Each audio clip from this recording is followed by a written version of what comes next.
Patuloy ang paghingi ng tulong ng mga residente na apektado ng ashfall dulot ng pag-aalboroto ng bulkang Mayon sa Albay. Kabilang sa kanilang idinudulog ang pagkakaroon ng supply ng N95 mask at food packs. Ang mga detalye mula sa Albay tinutukan live ni Ruel Saldico. Ruel.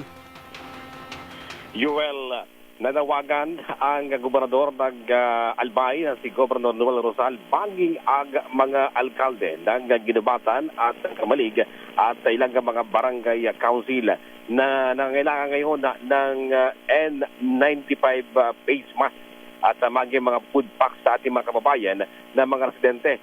Dahil nga sa halos lahat ng barangay sa dalawang bayan sa naturang bayan ang ngayon nakapiktado ng pag-alboroto ng bulkan Mayon na simula noong Sabado. Sa ngayon, nagpapatuloy ang sinasagawang clearing operation ng Bureau of Fire Protection at ilang pang-ahensya ng pamanan, lalo ng Philippine Coast Guard at mga barangay. At ang ilang mga main highway naman ngayon sa National Highway ay maayos na ang clearing operation. Ang sinasagawa ngayon ang mga barangay na kung saan ay talagang pahirapan pa rin ang pagdaan dahil sa napakakapal na mga abo o yung asphalt ay ibinagsak mula naman sa bunganga ng Bulkan Mayon.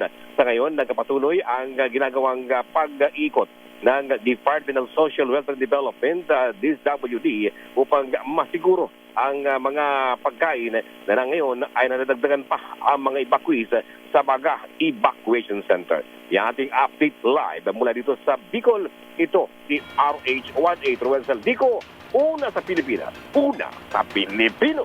Maraming salamat, Ruel Saldico.